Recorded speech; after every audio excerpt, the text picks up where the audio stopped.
joining us on the Ask Sessions right now, we have got our very own Gemma Bradley, who is the ultra wizard of BBC Introducing, the brand new host. I still we can call you a brand new host of Radio One's BBC Introducing show because it only happened quite recently, right? Yeah, only in January of this year, so still settling in, but loving it. I think I might go with the whole Ultra Wizard thing as a title from now on. I like that. Ultra, Strong. Ultra Wizard suits you. I think it suits you down to the ground. There'll be a lot of people watching this and a lot of people sending questions to the Ask Sessions. Kind of trying to figure out how they get their foot on the first rung of the music ladder. When it comes to radio, you are the prime position of head host with BBC Introducing. So like to sort of kick it off, for anybody maybe who hasn't ever uploaded anything to BBC Introducing or has a surface knowledge of it or doesn't even know about it, tell us a little bit about what it is. Yeah, of course. Well, basically, the uploader is a place where you get to upload your tracks and then get the opportunity for your local introducing station and as well the Radio 1 introducing team to take a listen to your tracks. And that could lead on to getting radio play. That could be, for example, on the likes of ATL introducing across the line. And then, if they're loving the track, then they can forward that on to the Radio 1 show, but also different shows, the likes of One Extra, New Music Pop, Radio 2, where they think it sits as well. So there's lots of opportunities. So I think if you're thinking about uploading your music to the uploader, definitely do it because we love to hear new music and love to hear from new artists as well. It's not like a genre specific thing either, is it? Like, you can be making music that may be a little bit more niche and you can still upload it, right? Oh yeah, 100%. It's for all types of genres. Doesn't matter if you've created your own genre. I want to hear it. I want to hear it on that uploader. So not genre specific at all.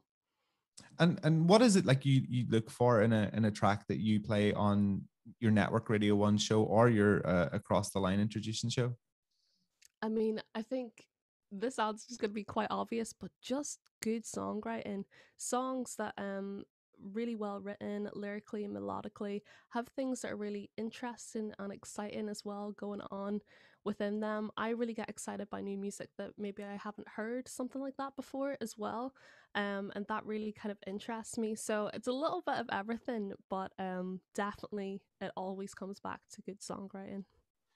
You were and still are like a musician and an artist. And before you got into the whole presenting malarkey, what was your sort of experiences with BBC introducing and how did that help you in your career? Yeah, I mean, for me, I was just like anybody else. I uploaded to the uploader and I was lucky enough to get my tracks played on the likes of ATL, which is crazy now because I get to obviously present the show. So that helped me with opportunities, get my music heard, even festival opportunities as well. Sometimes it's great to have that backing from your local station because you don't know who's listening to that. It could be a festival booker and that might spur them to go and see you at a live show, and from then you could get booked from that. So that's kind of how it helped me, but always make sure to upload because you don't know who's listening and you could get lots of opportunities from it. So like bigger things can like, I'd say bigger things, but like different things, sorry, can happen when you upload your music to the uploader as well. You uploaded yours and you got a job presenting across the line, and when introducing started, I got played on introducing and across the line, and I ended up presenting both shows as well. So it's like, You poached us. is that how you get into radio?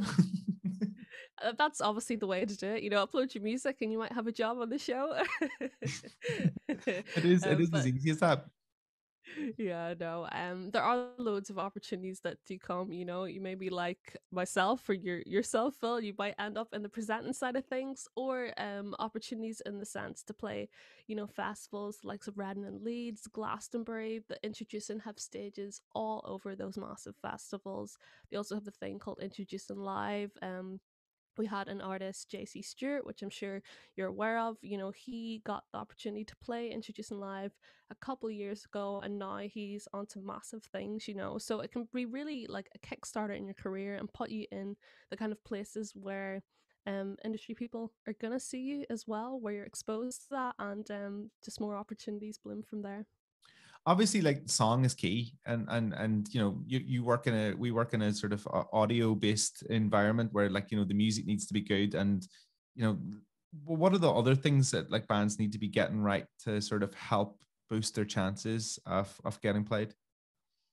I think I always like to say is kind of just be yourself, be your authentic self, and it's really nice when that comes across online as well. Because at the end of the day, I don't know a lot of the bands that I'm listening to the music, and yes, the music will hook me in.